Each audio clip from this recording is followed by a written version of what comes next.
Assalamualaikum warahmatullahi wabarakatuh. Dalam video ini, kami kelompok 5 akan menjelaskan tentang decision making atau pengambilan keputusan. Dengan anggota kelompok kami yaitu 1. Adelia Faramita dengan NIM 15114190094. Kemudian ada Anggun Cahya Alami dengan NIM 15101121004. Kemudian ada Aryo Jati Nugroho dengan NIM 15114190099. Selanjutnya ada Indri Amalia dengan NIM 15114191008. Kemudian ada Lili Hoirul Latifah dengan NIM 15114191136. Selanjutnya ada Muhammad Wildan Fakihudi dengan NIM 15114191104. Dan saya sendiri Teola Aisukma dengan NIM 15114191129. Pengertian pengambilan keputusan. Menurut Huang dan Ruhe pada tahun 2007, pengambilan keputusan adalah proses memilih pilihan yang lebih disukai atau suatu tindakan dari antara alternatif atas dasar kriteria atau strategi yang diberikan. Pengambilan keputusan pada dasarnya adalah proses pemecahan masalah yang menghalangi atau menghambat tercapainya tujuan. Keputusan yang diambil mungkin hanya memiliki sedikit pengaruh terhadap organisasi secara umum, tetapi bisa saja sebaliknya. Semakin banyak pengaruh keputusan yang diambil terhadap organisasi tersebut, semakin vital keputusan tersebut. Yang selanjutnya adalah dasar pengambilan keputusan. Menurut Terry dalam Syamsi 2016, pengambilan keputusan yang dilakukan seseorang umumnya didasari hal-hal sebagai berikut: intuisi, pengalaman, fakta, wewenang, dan rasional. Intuisi adalah keputusan yang diambil berdasarkan perasaan yang lebih bersifat subjektif dan mudah terkena sugesti, pengaruh luar, serta faktor kejiwaan lain. Pengambilan keputusan yang berdasarkan intuisi ini membutuhkan waktu yang sangat singkat untuk masalah-masalah yang dampaknya terbatas. Lalu pengalaman.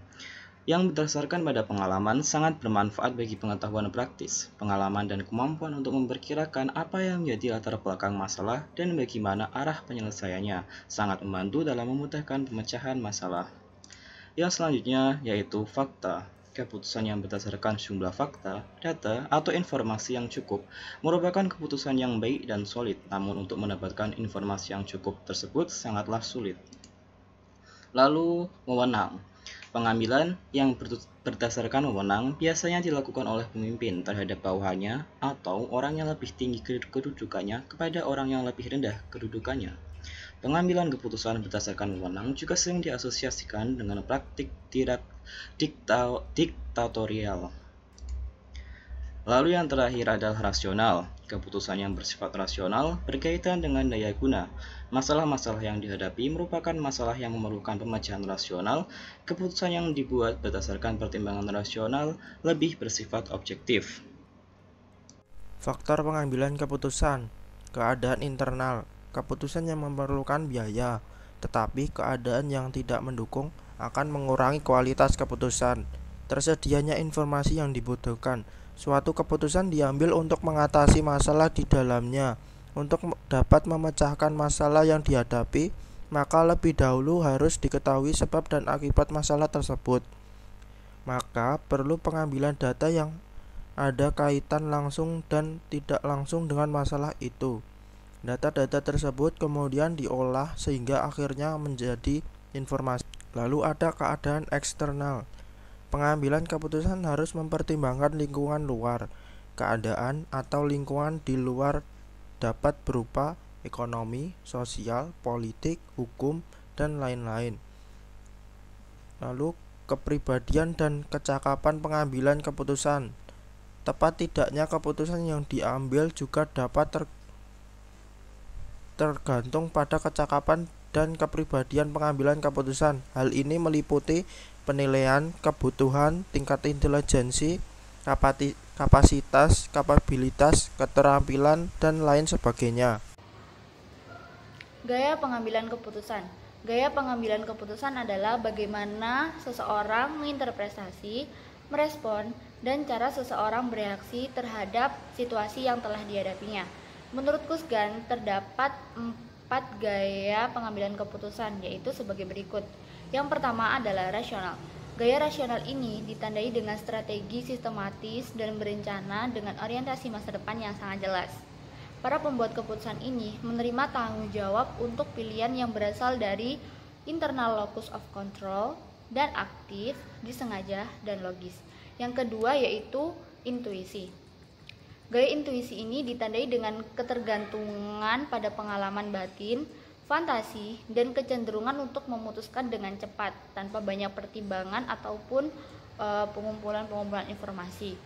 Jadi, para pengambil keputusan ini itu menerima tanggung jawab untuk pilihan, tetapi fokus pada emosional kesadaran diri, fantasi, dan perasaan. Yang ketiga yaitu dependen.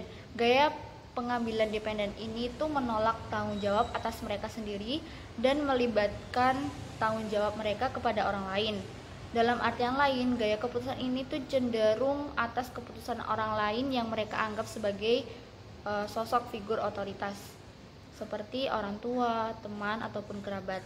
Dan yang terakhir adalah keraguan.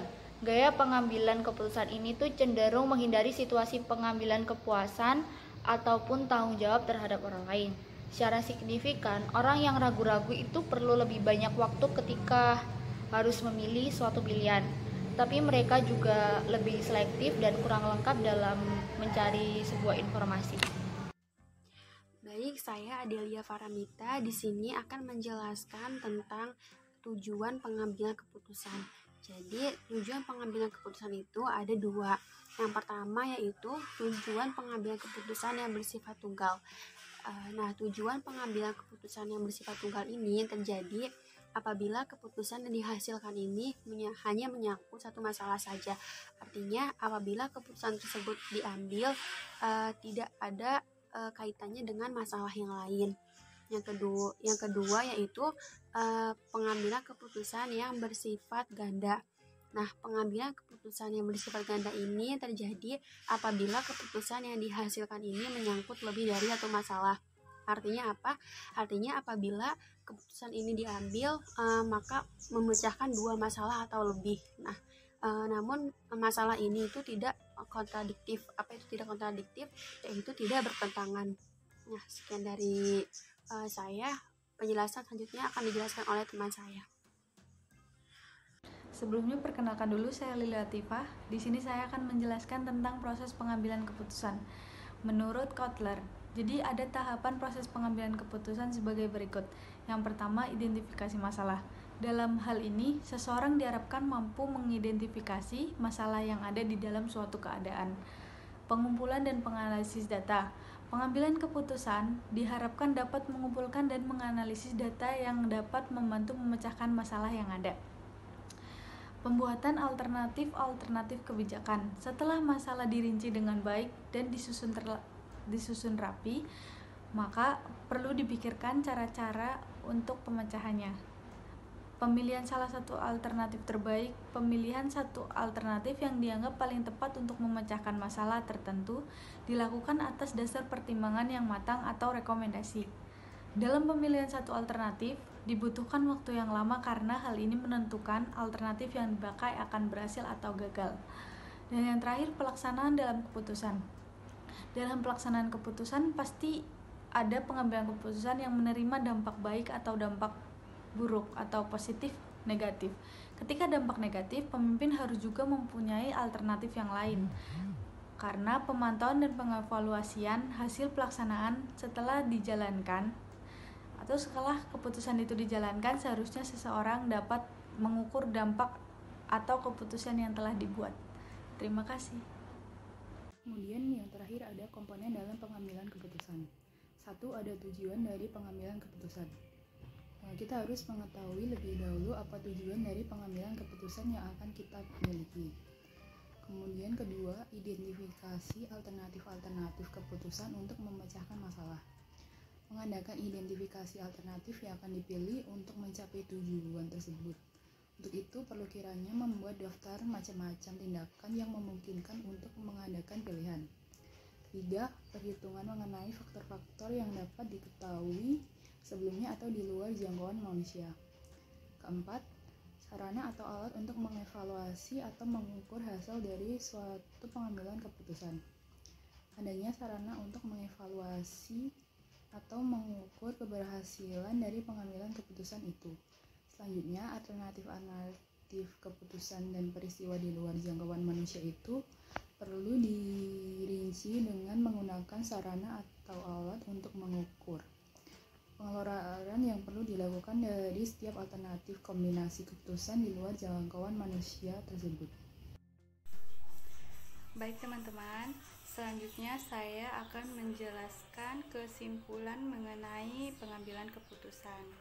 Nah, jadi pengambilan keputusan ini adalah melakukan penilaian dan menjatuhkan pilihan. Atau pada dasarnya pengambilan keputusan ini merupakan pemecahan masalah yang menghalangi atau menghambat tercapainya tujuan. Ada 5 dasar pengambilan keputusan, yaitu yang pertama ada intuisi, kedua ada pengalaman, ketiga ada fakta, keempat ada wewenang, dan yang kelima ada rasional.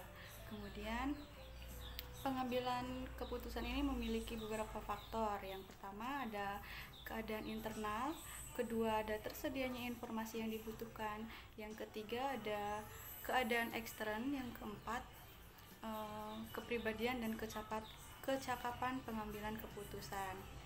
Itu ada 4 faktor ya teman-teman. Kemudian ada gaya pengambilan keputusan, yaitu ada 4. Yang pertama ada rasional, kedua intuisi, ketiga dependen, dan yang keempat ada keraguan. Nah, pada pengambilan keputusan ini memiliki 2 tujuan teman-teman. Yang pertama ada tujuan yang bersifat tunggal, dan yang kedua ada tujuan yang bersifat ganda. Lalu bagaimana proses pengambilan keputusan tersebut? Nah, menurut Kotler, proses pengambilan yaitu ada identifikasi masalah, ada pengumpulan dan analisis data, kemudian ada pembuatan alternatif yang terbaik, dan yang terakhir ada pelaksanaan keputusannya. Nah, selain itu ada komponen dalam pengambilan keputusan, yaitu yang pertama ada tujuan, yang kedua ada mengidentifikasi, yang ketiga ada perhitungan mengenai faktor, dan yang terakhir yang keempat yaitu ada sarana atau alat untuk mengevaluasi. Sekian video penjelasan dari kelompok 5 tentang decision making. Apabila ada kesalahan kami mohon maaf. Assalamualaikum warahmatullahi wabarakatuh.